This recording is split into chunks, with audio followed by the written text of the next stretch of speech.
வணக்கம் நண்பர்களே, நான் உங்களுடைய மீனவரின் நீதியின் குரல். இந்த ஏப்ரல் 15 ஜூன் 14 வரைக்கும் மத்திய மாநில அரசினால மீன்பிடி தடைக்காலம் அமல்படுத்தப்படுகிறது. சுமார் 61 நாள் இந்த மீன்பிடி தடைக்காலம் நீடிக்கும். கடல் அது ஒரு இயற்கை வளம் மட்டுமல்ல, எங்களுடைய ஆயிரக்கணக்கான மீனவர்களுடைய வாழ்வாதாரம். அது கடல் இயற்கை வளம் மட்டுமல்ல, எங்களுடைய பல ஆயிரக்கணக்கான மீனவர்களுடைய வாழ்வாதாரம் அது. ஆனா ஆண்டுதோறும் வரக்கூடிய இந்த மீன்பிடி தடைக்காலம் இயற்கையை பாதுகாக்கக்கூடிய காலமா அல்லது எங்களுடைய மீனவருடைய வாழ்வாதாரத்தை சோதிக்கக்கூடிய காலமா? எங்களுடைய வாழ்வாதாரம் என்ன அப்படின்னு கேட்டீங்கன்னா, மீன்பிடிப்பு தான் எங்களுக்கு முக்கிய வாழ்வாதாரம். அதுதான் எங்களுடைய முக்கிய வருமானம். இந்த நாள்ல எங்களுக்கு கடலுக்கு போகல அப்படின்னா எங்களுக்கு சாப்பாடு இல்லை.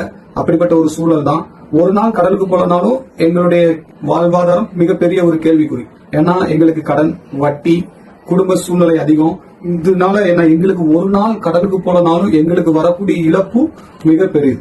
அப்படிப்பட்ட சூழ்நிலையில இந்த மீன்பிடி தடைக்காலம் அவசியம் தானா?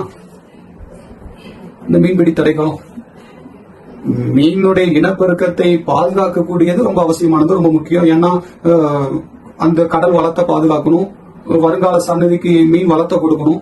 ரொம்ப சரி, மீன்பிடி தடைக்காலம் அவசியமானது. ஆனா அதுக்கான நோக்கத்துக்கு அந்த மீன்பிடி தடைக்கால நோக்கம் அரசாங்கத்தால சரியா கடைபிடிக்கப்படுதா? இந்த மீன்பிடி தடைக்காலத்துல மீனவர்களை தொழிலுக்கு போகாம நிறுத்தினா மட்டும் போதுமா? இல்ல அரசு அதுக்கு அடுத்த கட்டமா செய்ய வேண்டிய நடவடிக்கைகளை சரியா செய்தா? மீன் இனப்பெருக்கம் செய்யக்கூடிய இடங்களை அரசு பாதுகாக்குதா?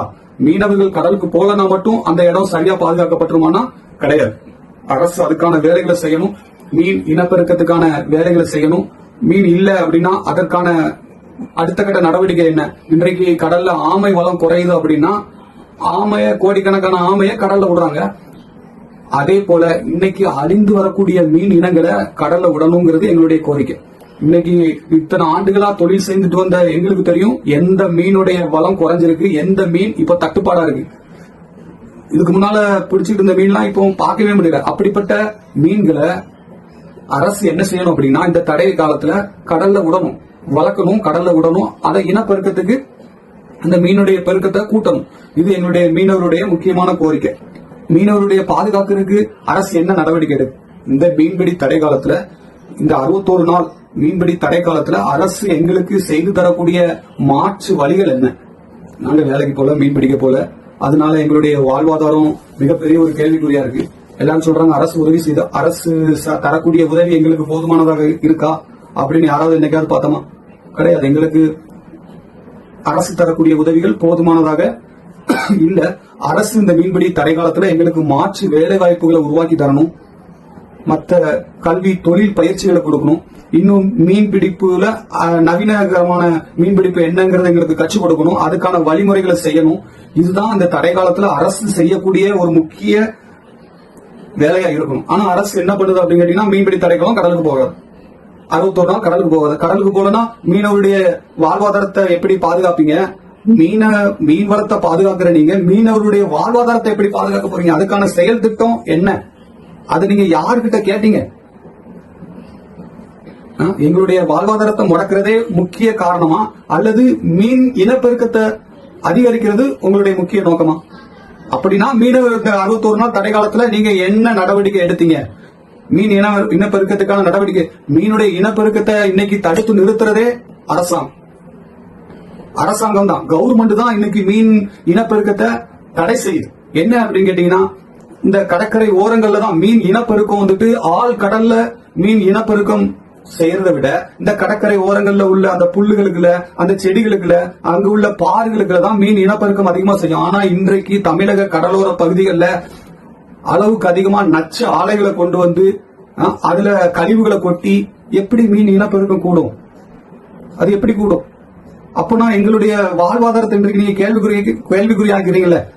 இன்றைக்கு 61 நாள் நாங்க பட்டினி கிடக்க வேண்டியது. இது வருஷம் முழுக்க கடலுக்கு போனாலே இப்ப மீனை பார்க்க முடியல, மீனை பிடிக்க முடியல. இப்ப அப்படிப்பட்ட விலைவாசி உயர்வு காரணத்தினால பெரிய நட்டத்துலதான் மீனவர்கள் இருக்கிறோம். எங்களுடைய வாழ்வாதாரம் மிக கேள்விக்குறியான ஒரு சூழ்நிலை இருக்கு. அதுலயும் இந்த மீன்பிடி தடை காலம் சொல்லி ஒரு 61 நாளா கொண்டு வர்றீங்க, சரி. ஆனா அதற்கான செயல் திட்டங்களை நீங்க செய்றீங்களா? அரசாங்கம் செய்யுதா?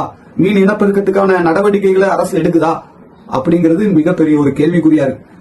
சரியா? அதுல நம்ம இந்த சிந்தித்து பார்க்க வேண்டிய ஒவ்வொரு மீனவர்களும் சிந்தித்து பார்க்க வேண்டிய ஒரு சூழ்நிலையில நம்ம இன்னும் இந்த வேலையில நம்ம கட்டாயமா இருக்கிறோம். இதை நம்ம அரசுக்கு தெரியப்படுத்தணும். மீன்பிடி தடைக்காலம் சும்மா 61 நாள். மீனவர்களை மட்டும் கடலுக்கு போகாம தடுத்து நிறுத்துறதுல மீன் இனப்பெருக்கத்தை பெருக்க முடியாது, கடல் வளத்தை பாதுகாக்க முடியாது. அப்ப அந்த 61 நாளும் அரசு என்ன வேலை எடுக்குது, என்ன நடவடிக்கை செய்யுது கடல் வளத்தை பாதுகாக்கிறதுக்காக அப்படிங்கிறது ரொம்ப அவசியமானது. மீனவர்கள் தயவு செஞ்சு புரிஞ்சுக்கணும். இப்படிப்பட்ட கோரிக்கைகளை நம்ம அரசு கிட்ட வைக்கணும், அரசுக்கு எடுத்து சொல்லணும். எங்களுடைய கடல் வளத்தை பாதுகாக்கிறது மீனவர்களுக்கு முக்கிய பங்கு இருக்கு. கடல் வளத்தை பாதுகாக்கணும்னா அது மீனவர்களால மட்டும்தான் முடியுமே தவிர வேற யாராலையும் முடியாது. இந்த 61 நாள் மீன்பிடி தடை காலத்துல எங்களுக்கு மாற்று வேலை வாய்ப்புகளை உருவாக்கி தரணும். இந்த கடல் வளத்தை பாதுகாக்கக்கூடியதே மிகப்பெரிய ஒரு வேலை வாய்ப்பு.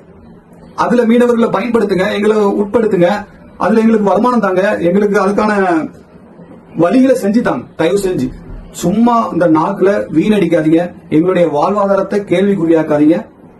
நன்றி.